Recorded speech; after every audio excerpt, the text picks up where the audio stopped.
Assalamualaikum warahmatullahi wabarakatuh. Perkenalkan, nama saya Suharyati, NIM 1912110 dari kelas PAI 5A. Di sini, saya akan menyampaikan materi tentang komponen-komponen kurikulum dari mata kuliah Pengembangan Kurikulum PAI Berbasis Literasi dengan dosen pengampu Ibu Helena Lis, MPD. Jadi, menurut Abdul Majid, komponen adalah bagian yang integral dan fungsional yang tidak terpisahkan dari suatu sistem kurikulum, karena komponen itu sendiri memiliki peranan dalam pembentukan sistem kurikulum itu sendiri. Komponen-komponen kurikulum biasanya terdapat 4 prinsip komponen, diantaranya yaitu komponen tujuan, komponen isi atau materi, komponen strategi mengajar, dan komponen evaluasi. Baik, yang pertama adalah komponen tujuan. Komponen tujuan adalah komponen kurikulum yang menjadi target ataupun sasaran yang dicapai untuk melaksanakan suatu kurikulum. Komponen ini sangat penting karena melalui tujuan, materi, proses, ataupun evaluasi dapat dikendalikan untuk kepentingan mencapai tujuan kurikulum yang dimaksud. Baik, yang selanjutnya adalah komponen materi. Komponen materi adalah bahan-bahan kajian yang terdiri dari ilmu pengetahuan, nilai, pengalaman dan keterampilan yang dikembangkan ke dalam proses pembelajaran guna mencapai komponen tujuan.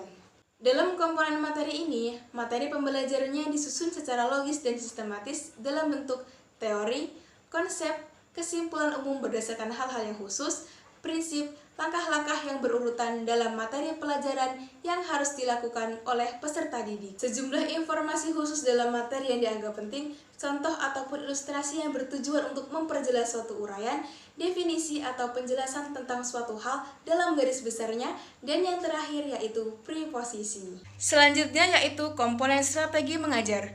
Komponen strategi mengajar adalah komponen yang memiliki peranan sangat penting sebab berhubungan dengan implementasi kurikulum. Strategi ini merujuk pada pendekatan dan metode serta peralatan mengajar yang digunakan dalam pengajaran. Terdapat 3 bagian dalam komponen strategi mengajar, yaitu yang pertama dalam segi pendekatan, di mana bersifat penguasaan materi atau kompetensi seperti dalam pendekatan klasik. Yang kedua, dalam segi metode, di mana teknik pembelajaran digunakan tidak lagi dalam bentuk penyajian dari guru, tetapi lebih bersifat individual, langsung, dan memanfaatkan proses dinamika kelompok seperti pembelajaran moduler, observasi, simulasi atau role playing, diskusi, dan sejenisnya. Yang ketiga yaitu dalam segi media pembelajaran, di mana pembelajaran teknologis dapat memungkinkan peserta didik untuk belajar.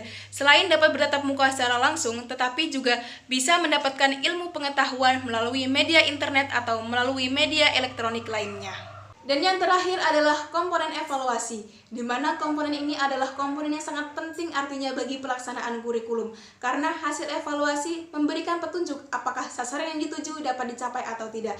Di samping itu, evaluasi juga berguna untuk menilai apakah proses kurikulum dapat berjalan dengan optimal atau tidak. Dengan demikian dapat diperoleh petunjuk tentang pelaksanaan kurikulum tersebut. Baik, demikian yang dapat saya sampaikan, kurang lebihnya mohon maaf. Billahi taufiq wal hidayah. Wassalamualaikum warahmatullahi wabarakatuh.